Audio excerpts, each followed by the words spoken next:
In 1995, 7 volunteers sat in a chair at the National Institutes of Health and practiced a 5-finger piano exercise for 2 hours a day, 5 days straight, except they never touched a piano.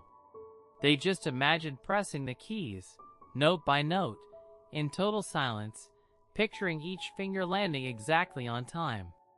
By day 5, brain scans of their motor cortex looked almost identical to the scans of people who had physically practiced the same exercise on a real keyboard down the hall. The scientist behind it was Alvaro Pascual-Leone, a neurologist who wanted to know how much of skill learning actually happens in the muscles versus the brain itself. He used transcranial magnetic stimulation (TMS) to map the exact patch of motor cortex controlling the fingers before and after each day of training. In the group that physically practiced, that patch expanded outward day by day, claiming more neural territory for finger movement with every session. Here's the part that broke the assumption.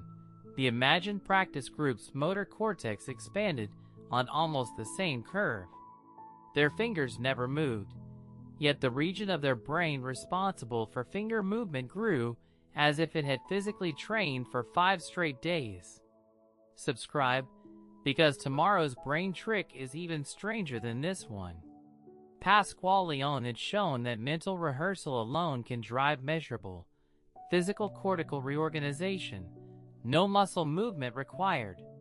This is why elite musicians and Olympic athletes spend hours in mental rehearsal before ever touching an instrument or stepping onto a course. Pianists run through entire concertos in their heads on tour buses between cities, fingers still in their laps. Skier Lindsey Vonn has described visualizing every gate of a downhill course, muscle by muscle, before she skis it for real. Pascual-Leone's data gave that habit a physical explanation. Imagined movement fires the same motor pathways as real movement, just below the threshold that makes a muscle actually twitch. But there's a catch researchers found later, and it's the part most people skip. The mental practice only worked when volunteers imagined the movement in first person, feeling the keys under their own fingers, not watching themselves play from the outside like a movie on a screen. Tap the bell on this channel so the next brain trick lands in your feed, because the difference between those two types of imagination is where this gets strange. When the physical practice group finally got their hands on a real keyboard on day 5, their performance jumped past the mental-only group in a single session. 1 hour of real touch closed a gap that 4 days of pure imagination could not close on its own. The brain will rewire itself for something that never physically happened, but it still wants proof eventually.